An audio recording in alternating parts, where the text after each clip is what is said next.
સુરત શહેરના વેસુ વિસ્તારમાં પોદાર રેસિડેન્સી પાસે ગેસ લાઇન નાખતી વખતે લીકેજનો બનાવ સામે આવ્યો। એક વ્યક્તિને ઈજા થતાં એક મોટરસાયકલ સળગી। સુરત શહેરમાં ફરીથી ગેસ લીકેજના કારણે આગ લાગવાની ઘટનામાં સતત વધારો થઈ રહ્યો છે। ગઈકાલે પણ ગોળાદરા વિસ્તારમાં ગેસ લાઇન લીકેજ થતાં 4 લોકો ગંભીર રીતે દાઝી ગયા। આજે ફરી એક વખત ગેસ લીકેજની ઘટનાને લીધે એક વ્યક્તિને ઈજા થઈ।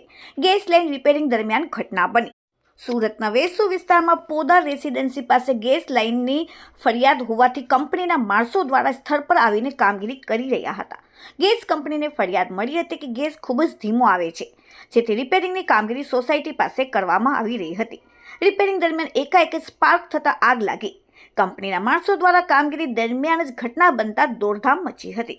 ગેસ લાઇન રિપેરિંગ કામ કરનાર દાઝ્યો। ફાયર ઓફિસર પ્રગેશે જણાવ્યું કે વેસુ વિસ્તારની અંદર કોલ મળતાની સાથે જ અમે ઘટના સ્થળ પર પહોંચ્યા। જાણવા મળ્યું કે ગેસ લાઇનની અંદર આગ લાગી છે। રિપેરિંગ દરમિયાન જ આ ઘટના બની હતી, જેમાં રિપેરિંગ કરવા આવનાર વ્યક્તિ જ દાઝી ગયો।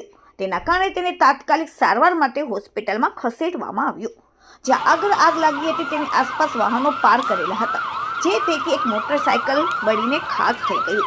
હવે લોકોના મુખ્યત્વે એ ચર્ચા થઈ રહી છે કે ગેસ લાઇનને લીધે કેટલા લોકો હવે બળશે। Bureau report, daily India TV, Surat.